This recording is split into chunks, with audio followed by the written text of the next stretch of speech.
आनंदी, सुखी, समाधानी आयुष्य जगावं असं आपल्यालाही वाटत असेल. कारण आपल्या प्रत्येकाला हे वाटत असतं की आपलं आयुष्य सुखी, समाधानी, आनंदी असावं आणि त्यानुसार आपण आपले प्रयत्न करत असतो. परंतु हा प्रयत्न किंवा हा जो प्रवास आहे हा का थांबत नाही? आपण पूर्ण आयुष्यभर आनंद, सुख, समाधानच का शोधत बसतो? किंवा हे असंच शेवटपर्यंत शोधत बसायचं का? किंवा शोधावं लागते का? याविषयी या व्हिडिओमध्ये आपल्याला उत्तर मिळतील. ज्यावेळी आपण आयुष्याची सुरुवात करतो, थोडंफार समजायला लागतं, ज्यावेळी शाळेमध्ये शिकत असतो त्यावेळी आपल्याला असं वाटत असते की एकदाचं शिक्षण आपलं संपलं की आपल्याला सुख, समाधान आणि आनंद प्राप्त होऊ शकेल. आपले शिक्षण संपते सुद्धा. मग त्या टप्प्यावरती वाटू लागतं की आता शिक्षण तर झाले, मग आता नोकरी किंवा उदरनिर्वाहाचं साधन जर चांगल्यापैकी असेल तर आपल्याला आनंद, सुख, समाधान मिळू शकेल. मग पुढे काही लोकांना मिळते, काही लोकांना मिळत नाही. चांगली नोकरी मिळते, काही लोकांना नाही मिळत. असा हा प्रवास पुढे सुरू राहतो. समजा ज्यांना मिळालेली आहे चांगली नोकरी, पण त्यांना वाटू लागते आता नोकरी तर झाली, मग आता घर वगैरे स्वतःचं असं झालं की आपल्याला सुख, समाधान आणि आनंद प्राप्त होऊ शकतो. काळाच्या ओघात तेही होऊन जाते. मग आता त्यानंतर असं वाटू लागते लग्न, आयुष्याचा जोडीदार, मुलं बाळ हे सगळं झालं की मग आपल्याला शांतता, सुख, समाधान म्हणजे व्यवस्थित आपलं आयुष्य, सुखी आयुष्य सुरू होईल. त्यानंतर सुद्धा मग आयुष्यामध्ये आनंद आणि सुखाचा शोध आपला सातत्याने पुढे का सुरू राहतो? आता प्रगती करणे, प्रगतीची इच्छा धरणे, उदाहरणार्थ एक घर झाल्यानंतर ते अजून मोठे घर असावे अशी इच्छा धरणे, त्यानुसार प्रवास करणे, प्रगती करणे ह्यात काही चुकीचं नाही.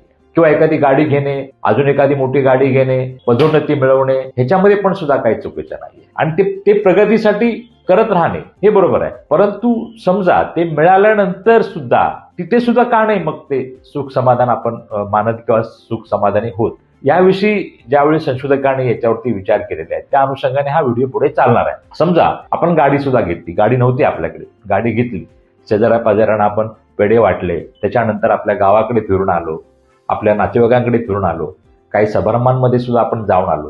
त्यानंतर त्या गाडीच्या नंतर ते हे सगळं केल्यानंतर 4-5 महिन्याने मग ते थोडंसं त्याचं जे समाधान होतं आनंदी, सुखी राहण्याचं ते थोडं कमी होऊ लागलं. आणि एवढ्याच दुसरं आजचं एक चांगलं एक असं मॉडेल आलं, लोकांकडे दुसऱ्या प्रकारच्या गाड्या आहेत आणि आपल्याकडे एक जुनी गाडी, अशा वेगळ्या प्रकारची गाडी आहे, तिथे मग थोडंसं परत नर्वस राहणे, निराश राहणे असा प्रकार का होऊ शकतो? किंवा ती गोष्ट समजा आता मला पदोन्नती पाहिजे आहे, मला मोठं घर पाहिजे आहे, माझ्या आयुष्यात असं व्हायला पाहिजे, ते होईपर्यंत मग ते दुःखी राहणे किंवा ते नाहीच मिळालं मग आयुष्यात दुःखी झालं, मला हे मिळायला पाहिजे होतं कारण लोकांना मिळालेलं आहे, लोकांशी मग आपली तुलना करू लागतो, मग ते आपल्याला मिळत नाहीये, मग तोपर्यंत दुःखी राहणे असं हे नको असं आयुष्य व्हायला. म्हणजे आनंदाचा शोध, सुखासमाधानाचा शोध काही संपतच नाहीये, असं नको व्हायला. मग लोक कशी काय आनंदी राहू शकतात याविषयी संशोधनं झालेली आहेत किंवा लोकांनी, मी जो काही 20-25 वर्ष या विषयाच्या अनुषंगाने मी वाचन केलं आहे, काय प्रशिक्षण क्रम केलेला आहे, त्यानुसार जे काय नामवंतांनी मी जे काय सांगितलेलं आहे ते मी आपल्या समोर आज मांडायचा प्रयत्न करणार आहे. तर आनंदी राहण्यासाठी हार्वर्ड विद्यापीठाने, अमेरिकेच्या हार्वर्ड विद्यापीठाने जे संशोधन केलं त्याने त्याच्यामध्ये पहिली स्टेप सांगितली, तुमच्याकडे साधन सामुग्री वगैरे सगळ्या गोष्टी आहेत ते सगळं मान्य, ते सगळं मिळवल्यानंतर तुम्ही आनंदी व्हाल वगैरे वगैरे अशा अपेक्षा असतील तर ते पूर्ण सत्य नाहीये. तर पहिलं ते सांगतात की तुम्ही मनुष्य म्हणून आपल्याला भावना आहे आणि आपण माणसांमध्ये जास्त आनंदी राहू शकतो, नात्यांमध्ये जास्त आनंदी राहू शकतो, आपल्या कुटुंबामध्ये चांगले संबंध असतील, सगळे नातेसंबंध चांगले असतील, कुटुंबातले शेजारी पाजारी किंवा नातेवाईकांमध्ये किंवा लोकांशी, जिथे आपण ऑफिसमध्ये जातो किंवा जिथे काय काम करतो, जेवढे तुमचे लोकांशी नातेसंबंध चांगले असतील, रिलेशनशिप चांगले असतील, तेवढे तुम्ही आनंदी राहणार. हे हार्वर्ड विद्यापीठाचं संशोधन सांगतं आहे.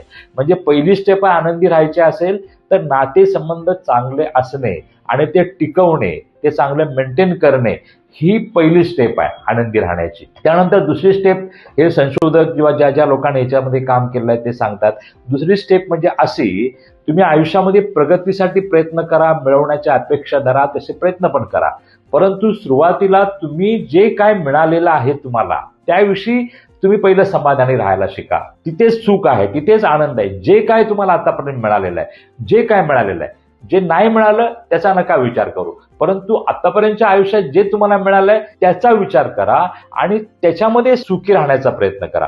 कारण जर तुम्ही ह्याच्यामध्ये सुखी नसाल आणि समजा तुम्हाला वाटलं की मला असं एक गोष्ट मिळाली की मी आनंदी होईन, कारण तुम्हाला सवय नाही आहे, तुम्ही सवय लावून नाही घेतली. म्हणजे आपण ती सवय लावून नाही घेतली, जे काय आहे त्याच्यामध्ये सुखी राहायची. ती गोष्ट मिळाल्यानंतर पण आपल्याला वाटेल की अरे वा, ही मला अशी गोष्ट असती तर बरी झाली असती, तर मी सुखी राहिलो असतो. तर ते काय म्हणतात, प्रथम तुम्ही आज जे काय आहे तुमच्याकडे त्याच्यामध्ये सुखी राहायचा प्रयत्न करा. ही दुसरी स्टेप सांगतात. तिसरी स्टेप ते काय सांगतात, आनंदी तुम्ही या क्षणामध्ये राहण्याचा प्रयत्न करा. या क्षणामध्ये, आता समजा हा व्हिडिओ तुम्ही ऐकताय किंवा पाहताय, आता तुम्ही काय करत असाल, समजा तुमच्या ऑफिसमध्ये असाल, तुमच्या बिझनेसमध्ये असाल, किंवा तुम्ही प्रवास करत असाल, किंवा तुमच्या घरामध्ये तुमच्या नातेवाईकांमध्ये असणार, स्वतःच्या घरामध्ये असणार, किंवा तुम्ही चहा पित असाल, तुम्ही गार्डनमध्ये असाल, कुठे कुठे जिथे कुठे असाल त्या ठिकाणी त्या मुवमेंटमध्ये तुम्ही आनंदी राहायचा प्रयत्न करा. चहाचा एक घोट सुद्धा तुम्हाला आनंदी बनवता आला पाहिजे.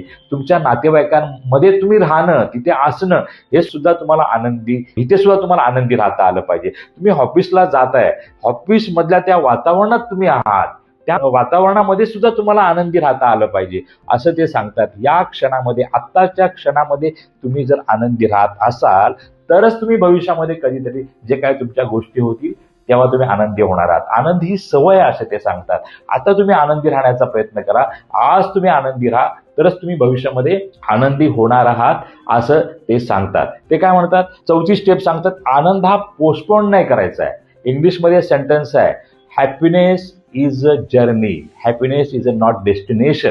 म्हणजे एखादी गोष्ट झाल्यानंतर मी आनंदी होईल, हे तुमचं आनंदी होण्याचं सूत्र असेल ते सबसेल फेल आहे म्हणून सांगतात ते. कारण त्यावेळेस सुद्धा तुम्ही जास्त वेळ आनंदी राहू शकणार नाही, कारण तुम्हाला सवयच नाही, तुमच्या बॉडीला आणि मनाला सवयच नाही. आपल्या बॉडीला आणि मनाला काय सवय होणार, ही गोष्ट मला मिळाली की त्यानंतर ती गोष्ट मला मिळाल्यानंतर मी आनंदी होईल. म्हणजे ते काय सांगतात, आत्ता तुम्ही आनंद पोस्टपोंडच करू नका. त्या आनंद पोस्टपोंड करण्याच्या तुम्ही भानगडीत असाल नाही, तसं झाल्यानंतर मी आनंदी होईल असा जर तुमचा समज असेल तो सबसेल फेल आहे. तेव्हा तुम्ही आनंदी होणारच नाही. तुमचा शोध हा कायम सुरू राहणार, शेवटपर्यंत तुमचा शोध सुरू राहणार, पण आनंदी सुख काय तुम्हाला सापडणार नाही. तर ते काय सांगतात, आनंद हा या क्षणामध्ये, टुडेमध्ये. चौथी स्टेप, ते पोस्टपोन करू नका. आणि पाचवी स्टेप ते काय सांगतात, आपलं जे काही काम आहे, कामामध्ये जे कुठचे काय काम असेल ना, त्या कामामध्ये तुम्ही आनंदी राहायलाच पाहिजे. तुम्हाला चांगले व्हायब्रेशन्स यायलाच पाहिजे आनंदाचे. कारण तुम्ही बघाल तर कित्येक लोकांना कामं सुद्धा नाहीत, आपल्याला काम आहे. एक अशी स्टोरी आहे, समजा एका ठिकाणी कन्स्ट्रक्शनचं काम चालू असतं, तर ते जाणारी माणसं त्या कामगारांना विचारतात. एका कामगाराला विचारलं, तू काय करतोयस?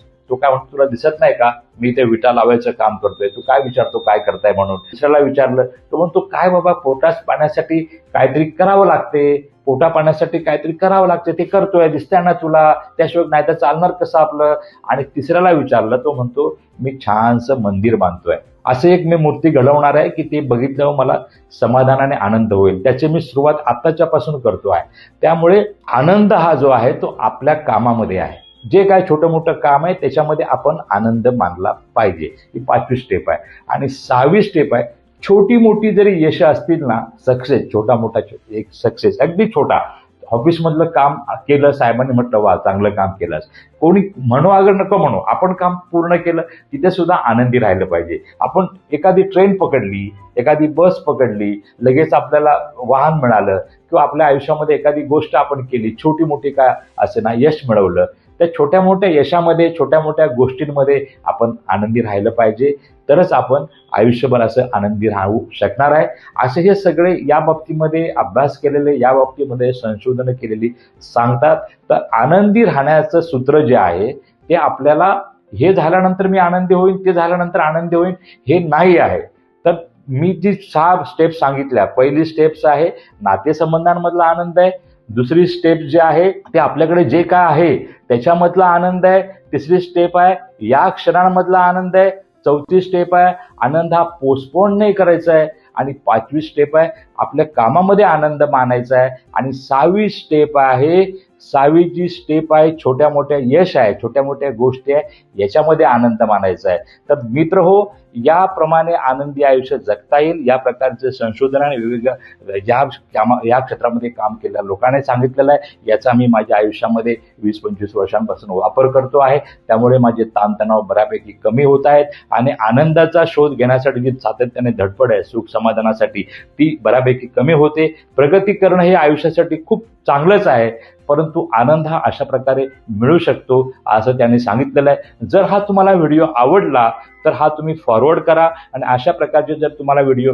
ऐकायचे असतील, पाहायचे असतील तर माझं हे चॅनल सबस्क्राईब करा. आपण भेटूया पुढच्या व्हिडिओमध्ये. तोपर्यंत आनंदी राहा, सुखी राहा, समाधानी राहा. थँक्यू.